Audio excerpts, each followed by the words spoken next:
Salut et fraternité, bonjour à tous. Il y a peu, je ne sais pas, 2, 3 jours, ou peut-être hier, nouvel épisode lassant du procès en antisémitisme de la part de la presse pourrie à l'égard de la France insoumise. Alors là, il s'agit les deux protagonistes sont Alma Dufour euh, et Maurice Safran. Maurice Safran reproche à Alma Dufour des paroles de Sébastien Delogu, proférées à Marseille, je crois, en meeting, qui a utilisé, qui a dit que les Israéliens s'en prenaient à Gaza parce que ils cherchaient le veau d'or. Ce à quoi Safran a dit, a répondu qu'il savait que c'était parfaitement antisémite d'utiliser cette expression. Alors, le problème, c'est qu'Alma Dufour n'avait pas du tout la référence du veau d'or. Voilà. Euh, Apparemment, Safran l'avait, mais pas dans le bon sens. Parce que finalement, c'est un moment biblique, le veau d'or. C'est-à-dire qu'au moment, un certain Aaron, au moment de l'Exode, c'est dans le livre de l'Exode, hein, qui est dans la Bible et voilà, dans l'Ancien Testament, l'Exode, les Hébreux, les Israélites, sont, pendant que Moïse est sur le mont Sinaï, il n'est pas là, donc il y a ce Aaron demande aux filles et aux enfants et aux jeunes de donner leur boucle d'oreilles, de leurs bijoux en or et ça, pour fabriquer un veau d'or, une statue, une idole. Et ça, l'idolâtrie, c'est très mal vu par les religions monothéistes, les trois. Hein. L'idolâtrie, c'est pas bien. Euh, donc, euh, donc, on fabrique, on fond l'or pour en faire un veau d'or. Et donc, c'est une idole. Et donc, à ce moment-là, Moïse redescend du mont Sinaï et est très en colère parce qu'il voit que ces ouailles, que les Hébreux ont abandonné l'Éternel. Il y avait pour s'idolâtrer, pour s'agenouiller et honorer une idole euh, en ferraille dorée. Voilà. Ça, c'est l'histoire. Je résume ça très vite. D'un point de vue, euh, alors il y a eu une pièce de théâtre qui s'appelait, il y a même un opéra de Gounod dans lequel il y a un air célèbre c'est Faust, un air célèbre qui s'appelle Le veau d'or est toujours debout. Hein. Et je crois d'ailleurs que Santonio avait fait l'inverse. Il avait dit le vaudou est toujours dehors, il me semble, hein, dans une de ses aventures. Euh, alors, ça, le veau d'or, adorer le veau d'or, ça veut dire quand même la cupidité, adorer l'argent, adorer l'or. Bon, euh, ça c'est dans le langage commun, courant. Adorer le veau d'or est toujours debout. Ça veut dire que voilà, l'idolâtrie de l'argent, de la richesse, la cupidité, sont toujours là. Ça n'a rien à voir avec de l'antisémitisme. C'est juste un mot, une expression euh, dont on ne connaît pas forcément les tenants, les aboutissants. La preuve, c'est que Alma Dufour ne connaissait pas l'origine. Cela dit, Maurice Safran avait parlé de la vache d'or. Il a parlé de la vache d'or et pas du veau d'or. Donc il a en plus. Alors, c'est intéressant parce que je vais faire un petit peu de. Je vais rentrer dans le vif du sujet.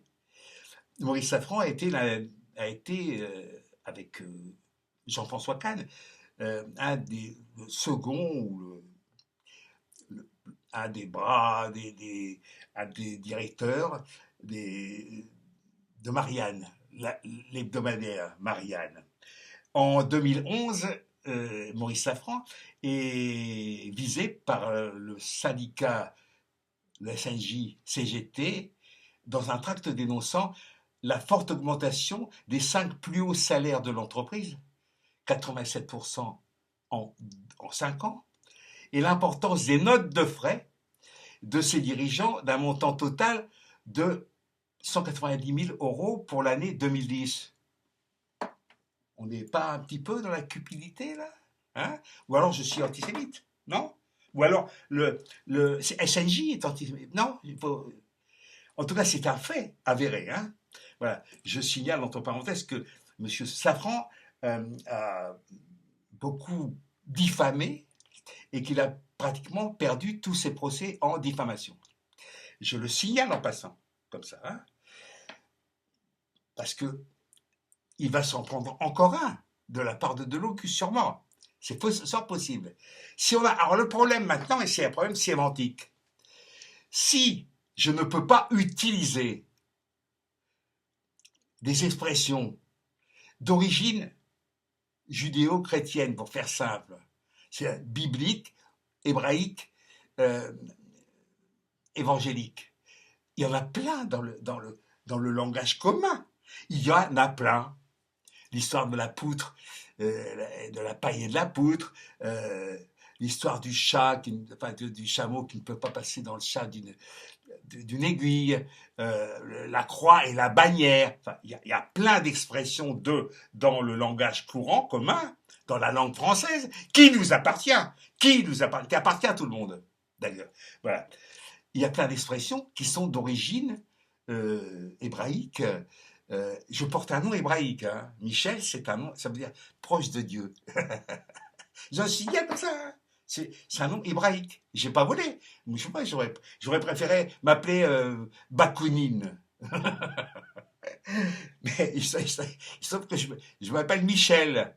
C'est un nom hébraïque. Il y a plein de noms hébraïques que d'ailleurs il vaut mieux porter parce que sinon, comment s'appelle l'autre crétin qui ne veut pas d'autres prénoms que ceux du calendrier? Pauvre imbécile. J'ai oublié son nom parce que il faut pas s'encombrer la mémoire avec le nom d'abruti comme ça. Donc, il y a plein de références judéo-chrétiennes, encore une fois pour faire ça, je n'aime pas trop ce mot, mais parce qu'on est hérité de cette civilisation, on est dans cette civilisation, qu'on le veuille ou non. Bon. Donc, je veux dire que c'est quand même assez simple de comprendre que on ne peut pas, or ces gens-là veulent être les gardiens de la pensée et de la sémantique et de la linguistique. Il faut le dire carrément. Vous n'avez pas le droit d'utiliser, par exemple, le mot déporté. Vous n'avez pas le droit.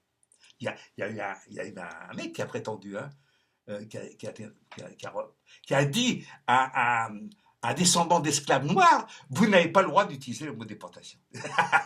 C'est ahurissant, ahurissant.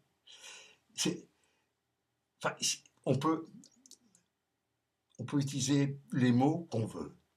C'est une règle absolue. Et on n'a pas le droit de nous faire des procès d'intention. C'est comme ça. Les mots sont dans le dictionnaire. Je ne sais pas combien il y a de vocables dans le dictionnaire complet. Il doit y avoir 40 000 mots. Hein? Je crois. Il faudrait vérifier. L'anglais en a plus d'ailleurs. Mais c'est parce que l'anglais a hérité aussi des mots normands et donc des mots français. Donc il y a des doublons. Voilà. Mais cela dit, si on n'a pas le droit d'utiliser les mots que l'on veut, ça s'appelle comment? C'est la dictature de la pensée, non? Non? Enfin, c'est quand même... J'ai le droit d'utiliser les mots que je veux. Maintenant, on peut utiliser... Lorsque Jean-Marie Le Pen fait ce jeu de mots à la con du foie crématoire, c'est de très mauvais goût. C'est même pire que ça. Ça, c'est de l'antisémitisme. Mais on n'oublie pas que, pour revenir à Gaza, dont parlait Delogu, en face de Gaza, dans la mer, dans les fonds marins, il y a du gaz. Il y a du gaz à Gaza. Ça pourrait être un polar politique. Il y a du gaz à Gaza. Il y a de l'eau dans le gaz et du gaz à Gaza. Non? Ça, c'est une réalité qu'on oublie un petit peu, quoi. Donc, lorsque Delogu dit que finalement, Netanyahou, le fasciste, hein, le nazi, le fasciste, Moi, je m'en fous, hein. Je ne suis pas à France Inter, on ne peut pas me virer. Je les encule. Voilà. Si, lorsque Delogu parle du veau d'or, il n'a pas tort, hein. Il s'agit d'aller pomper le gaz en face du littoral de Gaza. C'est quoi ça? C'est une spoliation. Lorsque vous allez pomper, je sais pas, moi, j'aimerais pas qu'on vienne pomper du pétrole ou je ne sais quoi, là, devant chez moi, là, dans la Manche. Déjà, les Anglais viennent nous piquer nos coquilles Saint-Jacques, les salopards. Hein? C'est, tous les ans, c'est comme ça. Et puis les Bretons viennent chercher nos coques dans la baie de Somme. Nos coques. Hein? Enfin, on pourrait faire la guerre aussi. Pourquoi pas? Pourquoi pas? Mais il vaut mieux se mettre autour d'une table dans la baie de Somme et se taper un gorgeon et manger des coques et des moules et des coquilles Saint-Jacques. Non, c'est beaucoup plus intelligent. Voilà, hasta Victoria.